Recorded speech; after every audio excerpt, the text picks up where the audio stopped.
¿El fin de una era? La familia Rockefeller retira sus activos de las compañías de petróleo y carbón. La crisis tiene a la economía mexicana en terapia intensiva. El país enfrenta los efectos de la crisis. La economía mexicana es uno de sus pacientes más graves, pues requiere de un tratamiento urgente, frente al impacto negativo en su recaudación y sus perspectivas de crecimiento. México ha sido diagnosticado. La emergencia enfermó a su economía y la crisis no tiene sus orígenes en los mercados financieros, sino en un bicho. Esta crisis tiene una naturaleza distinta a la que se ha observado en los últimos 30 años. No es financiera, ni especulativa. Es un problema de salud pública, explica José Luis de la Cruz, director del Instituto para el Desarrollo Industrial y el Crecimiento Económico, IDIC. El gobierno federal prevé que la crisis en México pueda tener una duración cercana a las 12 semanas, aunque esto es incierto. Especialistas consultados por Forbes México comentan que cualquier estimación estará basada, necesariamente, en la experiencia de otros países que ya van en fases más avanzadas. Nadie sabe realmente cómo es que va a ir moviéndose el bicho en México. La experiencia en países como China o Corea del Sur nos dice que puede tener un periodo de vida de 12 semanas, pero la realidad es que esto no significa que pueda darse el mismo caso en nuestro país, comenta el doctor e investigador Alejandro Macías. Las compañías se preparan para un panorama económico incierto y los esfuerzos del sector privado no serán suficientes si el gobierno no aplica medidas adecuadas para impulsar la economía. El impacto para las empresas. En abril de 2009, la paralización de la economía nacional costó un 0,7% del PIB, 57,000 millones de pesos, según confirmó la Secretaría de Hacienda.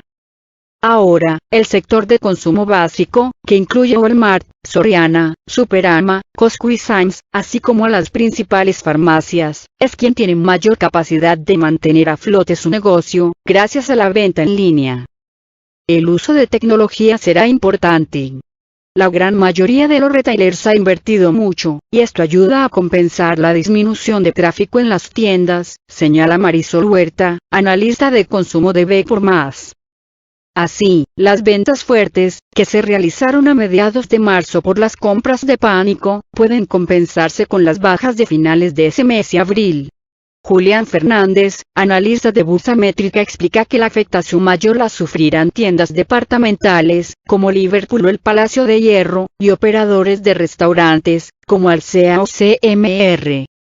En tiempos de crisis, lo primero que se restringe es el consumo discrecional, que también es el más sensible a la caída de los ingresos de las personas, señala Luis Alfonso Alvarado, especialista en mercado accionario de Banco Basi.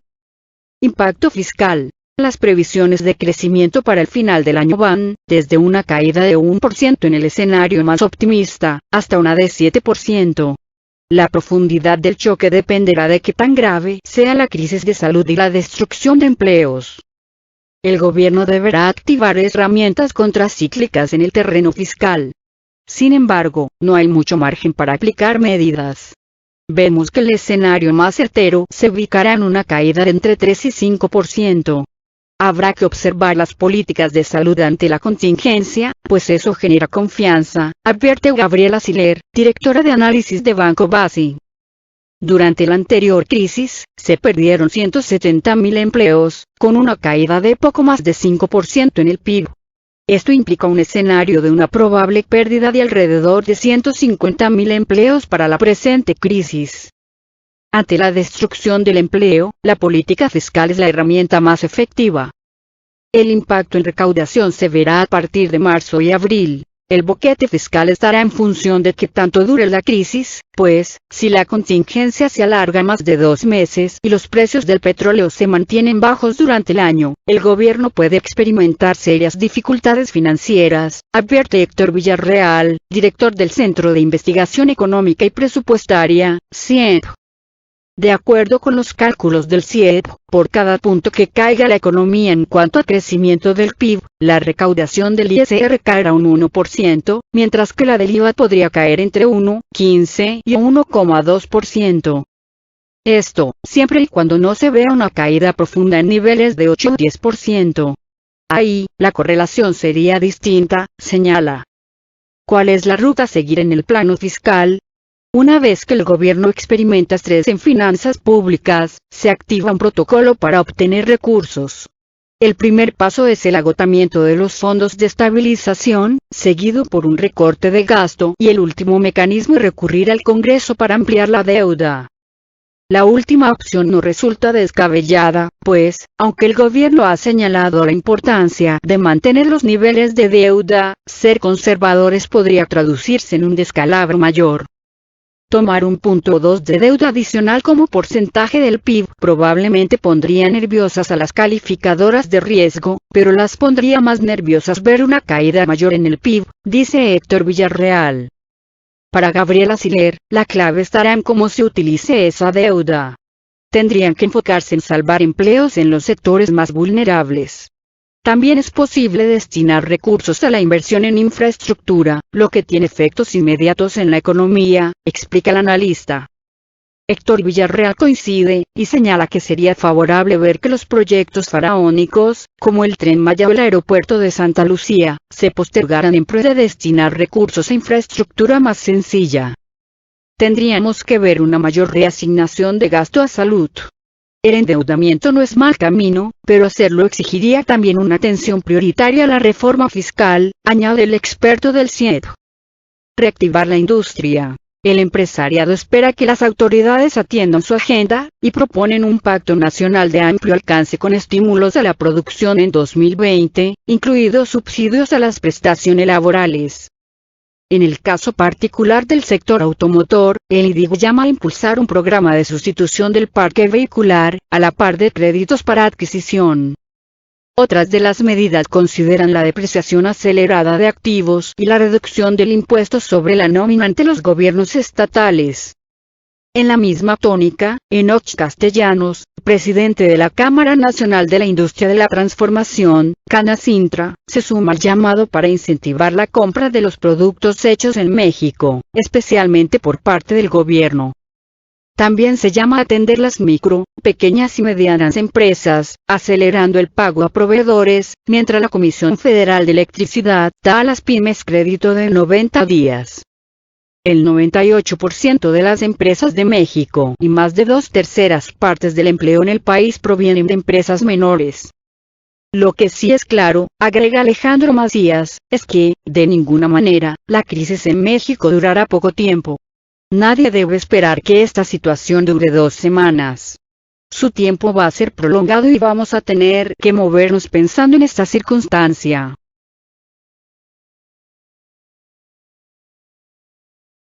El fin de una era. La familia Rockefeller retira sus activos de las compañías de petróleo y carbón. No hay ninguna razón sensata para que las empresas sigan explorando nuevas fuentes de hidrocarburos.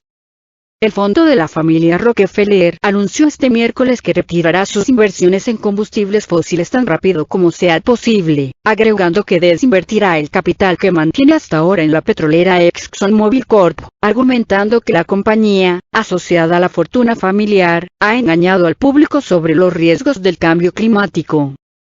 Aunque solo una pequeña porción de los activos del fondo está invertida en combustibles fósiles, el anuncio tiene un gran significado, ya que hace un siglo John D. Rockefeller hizo una fortuna a la cabeza de Standard Oil, precursor de ExxonMobil. La organización dijo que también se desprendería de sus inversiones en carbón y arenas petrolíferas de Canadá, informa Reuters. Teniendo en cuenta la amenaza que supone para la supervivencia de los ecosistemas humanos y naturales, no hay ninguna razón sensata para que las empresas sigan explorando nuevas fuentes de hidrocarburos, señala el fondo de la familia Rockefeller a través de una carta publicada en su página web. La organización resalta, además, que la conducta de Exxon sobre cuestiones climáticas es moralmente reprobable.